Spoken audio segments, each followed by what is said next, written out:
Hey guys, welcome to the Actery Magic channel. I'm Steve, the Actery. Today we're going to be talking about an oldie but a goodie, and this is from my friend Tom. This is Karador. This is an 8-drop 3/4, 1 black, 1 green, 1 white, 5 generic creature that says this creature costs 1 less to cast for each creature card in your graveyard. During each of your turns, and cast a creature spell from your graveyard. But before we get into how we're going to build this deck, I want to mention that we're having a 200 subscriber giveaway, so please stay tuned for that. I have yet to make the announcement on exactly what that is, but I'm super excited about it. All right, let's get back into it. So the very first thing we're going to look at is we are encouraged to fill up our graveyard with creatures and then cast those creatures on our turn. So how are we going to do that? Well, the very first way that I know to do that is we are going to play something like a Grizzly Salvage. Reveal the top 5 cards of your library. You may put a creature or land card from among them into your hand. Put the rest into your graveyard. So we're going to get something that we want, and then the rest of it's going to go in the graveyard. Super good. Another one is Commune with the Gods. It says reveal the top 5 cards of your library. You can put a creature or an enchantment card from among them into your hand. Put the rest into your graveyard. Again, filling up that graveyard. Another card, but this is highly specific, is Buried Alive. 1 black, 2 generic, search your library for up to 3 creature cards, put them into your graveyard, then shuffle your library. Since we're playing out of our graveyard already, this is super good for us. Now we can get all of our small creatures or we can get all of our big creatures. It doesn't matter to us so long as we put them into the graveyard. Now, we have another creature called Skull Prophet. That says tap, put the top 2 cards of your library into your graveyard. This is good. This is gravy for us. So either we're going to draw those cards or we're going to just put them in our graveyard. Not a big deal. Then we also have a dredge mechanic in Stinkweed Imp. Stinkweed Imp is a 1 black, 2 generic flying. Whenever Stinkweed Imp deals combat damage to a creature, destroy that creature. Don't really care. He's a 1/2. Dredge 5. If you would draw a card, you may mill 5 cards instead. If you do, return this card from your graveyard to your hand. So Stinkweed Imp is going to basically come back to our hand instead of us drawing for the turn. And then we're going to put 5 cards from the top of our library into our graveyard. So we're going to fill up our graveyard, get Stinkweed back to hand. We can play Stinkweed or we can discard Stinkweed so that we can reuse that Dredge 5 and keep going through our deck. Now, additionally, we want to encourage big mana, so we want to have a lot of big mana in our deck. So Wood Elves is a 1 green, 2 generic, 1/1. It says search your library for a force card, put that card in the battlefield. The way we can abuse that is things like Arctic Treeline is going to be a force that we can go get from our library. Another one that we can go get, so that's going to tap for green and white. Then Woodland Chasm we can tap for green and black. So this is a swamp forest, which we can get with Woodland Elves. Next up, for kind of getting all that mana into play and also allowing us to cast Karador earlier is Sakura-Tribe Elder. It's a 1 green, 1 generic, 1/1. Sacrifice Sakura-Tribe Elder, search your library for basic land card, put that onto the battlefield, tap, then shuffle your library. This is super good. There's no reason not to play that in this deck. It's actually kind of an auto include in this deck, but it's really, really good. Solenn Simulacrum is another one that searches for a land and puts it into play. It's a 4-drop. 2/2, when he enters the battlefield, you may put a land from your library into the battlefield, tap, then shuffle. Whenever it dies, you draw a card. So if we have any kind of sacrifice mechanic, that allows us to put it back into the graveyard so we can play it again with Karador. Cool. Now, let's continue with these things that are really, really useful to us. One of them that is another one that's going to find us lands is going to be Fertilid. This is a 1 green, 2 generic.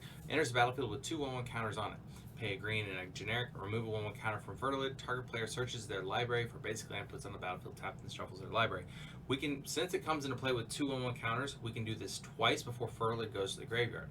Now, we can just recast Fertilid because we're going to generate so much mana off of it. We're encouraged to play this again. So it's going to the graveyard. We're getting lots of lands with it. It's super good. Now, what if we get something stuck in our hand? Fauna Shaman is going to help us with that. It's a 1 green, 1 generic, 2/2. It says pay a green, tap, discard a creature card, search your library for a creature card, or reveal it and put it in your hand, and then shuffle your library.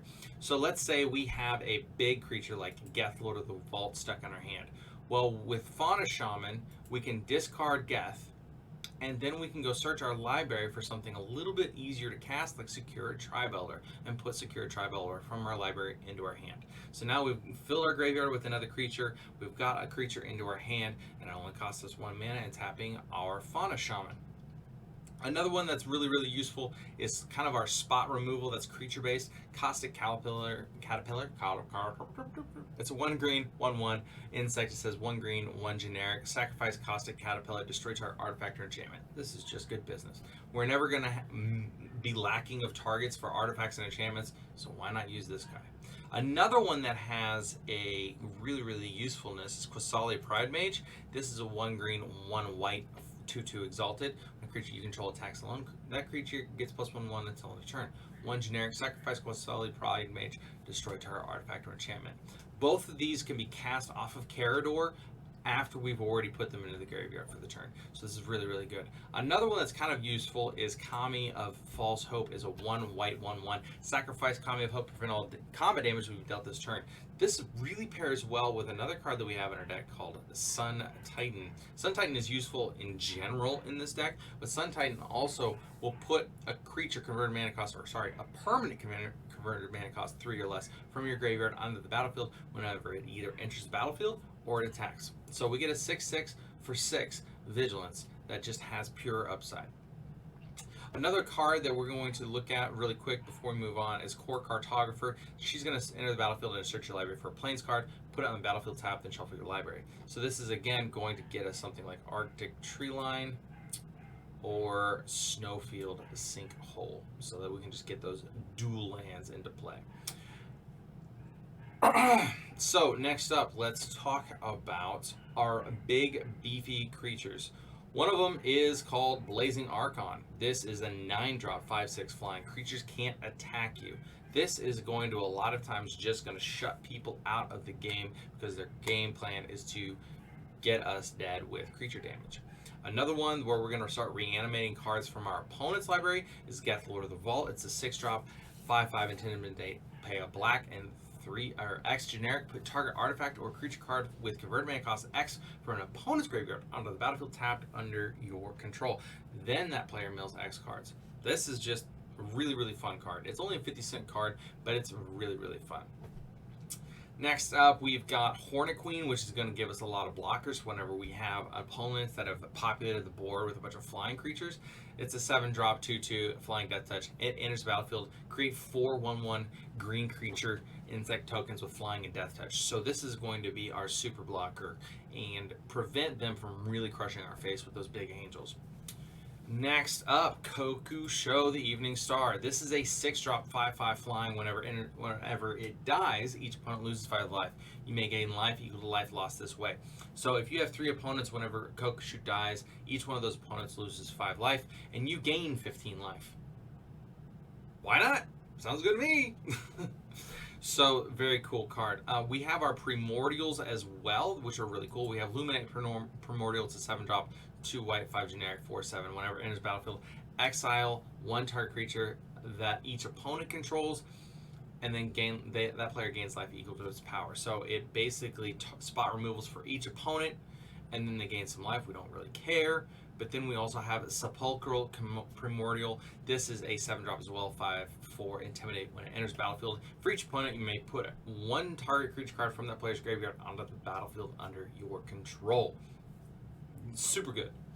Now, next up, we have Nephrox, Overlord of Grixis. This is a 6-drop 5/5 flying exalted. Whenever Nephrox attacks alone, defending player sacrifices a creature. So if we just want to like smack somebody and force them to block, sack their creatures, and then they have to block afterwards, that's really, really great. Another one that's really cool is we have, well, I want to talk about some of our spot removals that are in the form of creatures. We've talked about kind of our artifact and enchantment removal. Let's talk about our creature removal. We have Shriek Maw, which can be evoked. So you pay the evoke cost, and so if you wanted to have this card come into play and then immediately die, what would happen then is when Shriek Maw enters the battlefield, destroy target non-artifact, non-black creature, and you can evoke it from your hand and cast it. So this is really, really good because we can reanimate it with Karador and keep removing those non-artifact, non-black creatures. Another one that's really good is Ravenous Chupacabra. This one says enters battlefield, destroy target creature an opponent controls. That's really cool. Then we also have Flashback Marauders. Says whenever it enters the battlefield, each player sacrifices a creature. What we're going to do with Flashback Marauders, since we can play a creature from our graveyard every turn, we're going to cast this from our graveyard with Karador, and then we're going to sack Flashback Marauder to itself so that we can cast it again on our next turn. Just good business. Genesis is a way for us to get another, some more value. It's a 5-drop 4/4. At the beginning of your upkeep, if Genesis is in your graveyard, you may pay a green and 2 generic. If you do, return target creature card from your graveyard to your hand. Whew. Okay, so that's value. All right, let's talk some more value. Emeria Shepherd. It says it's a 7-drop 4/4 flying. It says whenever land enters the battlefield under your control, you may return target non-land permanent card from your graveyard to your hand. If that land is a plains, you may return that non-land permanent to the battlefield instead. So with our go and find a land cards that we get late game, or we're reanimating late game, we can now kind of combo off on people and reanimate more than one creature a turn. We can get like 3 creatures a turn with Emeria Shepherd and say Fertilid. For instance, we can go search our library for two planes, and now we can get basically 2 Emeria Shepherd creatures entering the battlefield, and then we can also get another one from Karador himself. Very, very cool. Another card, another one that I wanted to bring up, and this is the icing on top of the cake. This is Sheoldred Whispering One. It's a 7-drop 6/6 flying. At the beginning of your upkeep, return target creature card from your graveyard to the battlefield. At the beginning of each opponent's upkeep, that player sacrifices a creature. Karador would not be complete without Sheoldred. This is just good business. You're going to make them sack every turn. Each opponent sacks on their upkeep, and then you're going to bring a creature from your graveyard back to play. So good. Next up, let's talk about our enchantments. So we have one creature here that will find us. Where did she go? Heliod's Pilgrim. This is a 1-drop 2, 1 white, 2 generic, 1/2 human cleric. When it enters battlefield, you may search your library for an aura card, reveal it, put it in your hand, then shuffle your library. So there's really only 2 auras in this deck, but that's okay because look at what they do. Animate Dead will return a creature from your graveyard to put it into play, and whenever Animate Dead leaves the battlefield, our creature is exiled. Or no, actually that creature is sacrificed, so we can still get that back, but Animate Dead then goes to the graveyard. But Animate Dead can be found with Heliod's Pilgrim. Another one that's really good is Gift of Immortality. Gift of Immortality is a 1 white, 2 generic. When it enters the battle, when an enchanted creature dies, return that card to the battlefield under its owner's control. Return Gift of Immortality to the battlefield attached to that creature at the beginning of the next end step. Okay, hear me out. We've got our little soft combo here. Let's look at Gift of Immortality. So every turn, we're going to get our creature back if it died. And then at the end of that turn, Gift of Immortality is going to go back onto that creature. So Sakura-Tribe Elder, if we enchant it with Gift of Immortality, Sakura-Tribe Elder is on our turn going to be sacrificed. Go get us a basic land. Gift of Immortality is going to bring a Sakura-Tribe Elder back from our graveyard to play. Gift of Immortality is going to go away for a while. There's a little bit of time in there where our opponents can destroy Sakura-Tribe Elder again and prevent us from continuing the combo. However, if they don't interrupt us, Sakura-Tribe Elder is going to come back into play. At the end of the turn, Gift of Immortality is going to re-enchant Sakura-Tribe Elder. Now, on our opponent's turn, we're going to sacrifice Sakura-Tribe Elder again.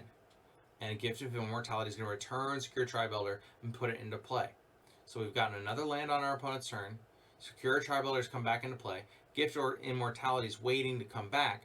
Once Gift of Immortality sees the end step, it will come back onto Sakura-Tribe Elder and re-enchant Sakura-Tribe Elder. So we've got what I call a soft combo, in that for each opponent's turn, our turn and each opponent's turn, we can get a basic land from our library into the battlefield tapped. So if this goes around the table once, so we play Sakura-Tribe Elder on turn 2, and then Gift of Immortality on turn 3, in that one time around the table to our next turn, we can go from having 3 mana to untapping with 7 mana. It's ridiculous. It's a cool. And then we can do it again around the table for another 4 mana to go up to 11 mana. So cool. Anyway, we can do that with other cards like, for instance, Fertilid. Fertilid is a similar kind of combo. Another one that's really, really cool with it. Where did it go? Auxiliary Pride Mage, if we want to start just shooting all of their artifacts and enchantments, four artifacts and enchantments can be dead for each time around the table. Very cool. Now, let's keep going. So that's what Heliod's Pilgrim's going to do, is it's going to go find us either Animate Dead, so we can return a creature from the graveyard to the battlefield, or it's going to return Gift of Immortality, go get Gift of Immortality from our library and put it into our hand. Very cool. Now, let's talk about our instance, Beast Within. It's just good removal. We wanted to keep most of our removal on the creature side, but this is just so good, why not play it? Generous Gift is the same as Beast Within. It does the same thing, but it's in white. Grizzly Salvage, we've already talked about. Harrow is a ramp spell. It says 1 green, 2 generic, instant as an additional cost to sack this spell. Cast a spell, sacrifice a land. So we're gonna sacrifice a basic land, go find ourselves 2 more basic lands, and they enter untapped. So in a way, we're spending 1 mana to have 2 untapped lands. So we're ramping by 1, but now we have a land in the graveyard. So this is pretty good, and it's at instant speed.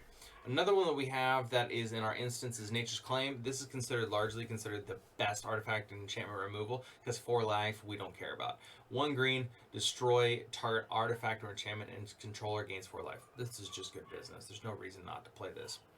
Now let's talk about our sorceries. So we have Breath of Life, which is just a generic return target creature from the graveyard to the battlefield. We have another one that is, Dread Return. It says return target creature from your graveyard to the battlefield. Flashback, sacrifice 3 creatures. You can cast this from your graveyard. We have Reanimate. This is kind of like awesome. It's 1 black. Put target creature card from a graveyard onto the battlefield under your control. You lose life equal to its mana value. So if we want to reanimate something like Sheoldred at the beginning of our game, then we lose 7 life, but we've got this big beefy creature that's just going to wreck our opponents.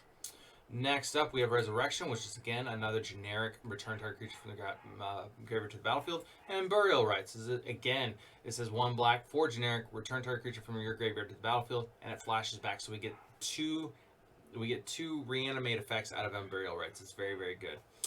We're going to talk about, we have some ramp in this deck. Circuitous Route, it says 1 green, 3 generic, search your library for up to 2 basic land cards and or gate cards, put them on the battlefield, tap and shuffle your library. I want to point out that we have 1 of each gate that can go into this deck. Orcs Hav Guildgate was black, white. We have Celestian Guildgate for white, green. Then we also have Golgari Guildgate was for green, black. So we can go and fix our mana for 1 card with Circuitous Route. Cultivate will do, Cultivate, it's basically like Kodama's Reach right down here. It says search your library for up to 2 basic land cards, reveal those cards, put 1 into the battlefield, tapped and the other into your hand. This is good business because we're spending 1 card to get 2 lands. Next up, let's talk about our board wipe. Our board wipe really quick is like Day of Judgment. It's for 2 white, 2 generic, destroy all creatures. We have another one with Life's Finale. It says destroy all creatures and search target opponent's library for up to 3 creature cards and put them into his or her graveyard. Then that player shuffles his library. You don't want to do this to another Reanimate deck, obviously. We have Gaze of Granite, which says 1 green, 2 black, and X, destroy each non-land permanent with mana value X or less. This is really, really good whenever we don't have a whole lot of mana rocks or artifacts that produce mana, and we want to get rid of all of those mana rocks, and we want to get rid of all of those creatures that are causing us lots of pain and suffering. Very good. We have Doom Blast. This is an absurd card. It says choose up to 1 creature, destroy the rest. It's just good business. We're going to get to keep our big beefy creatures, say Sheoldred, and they just don't have a board anymore. Very cool. Another one that we have that helps us a lot is Eerie Ultimatum, returning a number of permanent cards with different names from your graveyard to the battlefield. We're going to be filling up our graveyard, we're going to be destroying lots of creatures, and then we're going to Eerie Ultimatum because we've been ramping like a madman, and the game's just over. It's just over. Okay. Night's Whisper is going to help us draw some cards. It's a really, really cheap way of getting cards further into our deck. Then we also have ways of getting more cards from our library. Skull Clamp says whenever equipped creature is put into a graveyard, draw 2 cards. It equips for 1, it casts for 1. That's just so good. Orzhov Signet is just a mana rock that's just going to help us create black and white. Quicksilver Amulet is going to pay 4 tap, put a creature card from your hand on the battlefield. Again, good business. Birthing Pod. Okay, this card's good. 1 green, and you can pay a green mana, or you can pay 2 life for it. So you can cast this for 3 mana if you want to. And 3 generic. It says 1 generic and 1 green Phyrexian tap. Sacrifice a creature. Search your library for a creature card with converted mana cost equal to 1 plus the sacrifice creature's converted mana cost. Put that card in the battlefield and then shuffle your library. Activate this ability only anytime you can cast a sorcery. So let's talk about that. So if I have, let's say Heliod's Pilgrim, which is a 3-drop. I've already gotten my aura from Heliod's Pilgrim from my library into my hand. I want to take Birthing Pod and sacrifice that creature. Well, whenever I sacrifice Heliod's Pilgrim with Birthing Pod, now I gotta go find something converted mana cost of 4. Now that can be Core Cartographer, which goes and searches my library for a land, puts it in battlefield tapped. Or it can be a Solemn Simulacrum, which searches me the library for a basic land card. When it dies, you may draw another card. This one's a really, really good option in my opinion. Then we can go and find from there, we can go get a Genesis, which is our 5-drop. And then on our next turn that we have Birthing Pod, we can sacrifice Genesis to go and get Kokusho. Now we sacrifice Kokusho with Birthing Pod to go and get a Sheoldred. So Birthing Pod is gross. It kind of plays like a toolbox. And so now we can go find anything we want from our library and put it into play with Birthing Pod. It's very, very good. Very powerful. All right. Anything else? Okay, so we have 1 Planeswalker. This is just, I thought she was a good card. I've seen her used a ton. She's a black, a green, and 4 generic, 6 loyalty. +2, create a 2/2 black creature token with menace. It's -3, destroy target artifact, creature, enchantment. Create a colorless treasure artifact token with tap. Sacrifice this artifact. Add 1 mana of any color to your mana pool. That's great. But the -10, target player's life total becomes 1. This is kind of funny because I have killed people with that -10. It's like, oh, your life total's 1. Swing with my 1/1. That's good. Anyway, if you have any questions or concerns about the different cards in the deck, Diabolic Tutor's in here too. I would love to hear them. This is a budget build for my buddy Tom, and I hope that you like it, Tom. I think that this will do just exactly what you're asking for and be right up your alley. All right, man. Have a good day. Bye.